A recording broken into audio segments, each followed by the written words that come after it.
வணக்கம். இப்போ என்ன ரெசிபி பண்ண போகிறேன்னா, ஈவினிங் ஸ்நாக்ஸு கேப்பை கொழுக்கட்டை. அதுக்கு 1 கப்பு கேப்பை மாவு எடுத்துருக்கிறேன். இப்போ ஸ்டவ் ஆன் பண்ணி கடாய் வச்சுருக்கிறேன். கேப்பை மாவை லைட்டாக வறுத்துக்குவோம். 1/2 கப்பு கருப்பட்டி எடுத்துருக்கிறேன். இதில் ஒரு 1/4 டம்ளர் தண்ணி ஊற்றி கல் மண்ணை வடிச்சிட்டு வந்துடுவோம். ஃபஸ்ட்டு ஒன்று ஒன்றா பார்ப்போம்.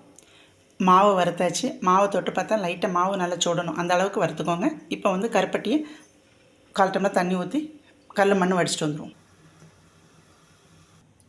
கருப்பட்டியை கரைச்சி எடுத்தாச்சு.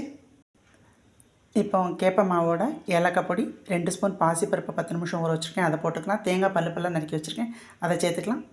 பாசி பருப்பை மட்டும் போட்டுக்கோங்க, தண்ணியை வடிச்சிடுங்க. இப்போ கருப்பட்டி கரைசலை கொஞ்சம் கொஞ்சமாக மாவில் ஊற்றி கிண்டிட்டு கொழுக்கட்டை பதத்துக்கு வந்தோடனே காமிக்கிறேன். கரைச்சி வச்ச கருப்பட்டி தண்ணியை வச்சு அந்த மாவில் நல்லா பதத்துக்கு பசஞ்சாச்சு. இப்போ கொழுக்கட்டையில் வச்சு வேட்டில் வேக வச்சு எடுக்க வேண்டியதான். கொழுக்கட்டை இப்படி அச்சில் போட்டு எடுக்கணும்.